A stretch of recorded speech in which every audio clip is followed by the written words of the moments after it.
شخصيات صنعت نصر أكتوبر 1973.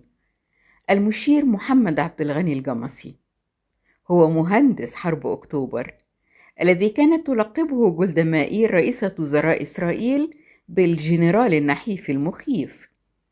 إنه المشير محمد عبد الغني الجمصي الذي شارك بعد تخرجه من الكلية الحربية في الحرب العالمية الثانية، وخلال العدوان الثلاثي على مصر تولى قيادة اللواء الخامس مدرعات بمنطقة القناة في معركة السويس عام 56، وكان يشغل رئاسة أركان حرب الجيش الثاني عام 67.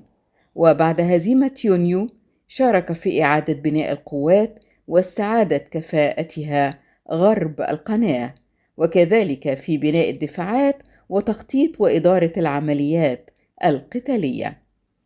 ثم تولى في عام 71 رئاسة هيئة تدريب القوات المسلحة، فمديراً للمخابرات الحربية في عام 1972، فرئيساً لهيئة عمليات القوات المسلحة في نفس العام.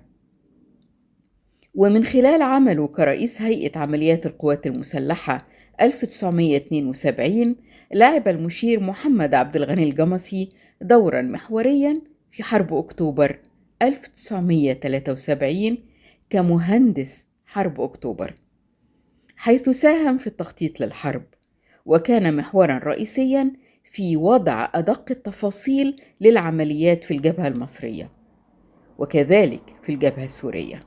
وتحت رئاسته قامت هيئة عمليات القوات المسلحة بدراسة متعمقة عن أنسب التوقيتات للهجوم وفقاً للموقف العسكري للعدو الإسرائيلي.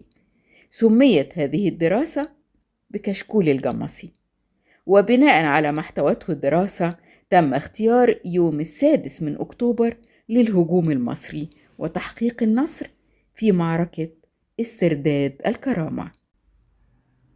وظهرت بصمة محمد عبد الغني الجمصي في التخطيط للحرب من خلال الخطة جرانيت 2 المعدلة، حيث أعد التوجيه الاستراتيجي متمثلا في تحدي نظرية الأمن الإسرائيلي عن طريق عمل عسكري.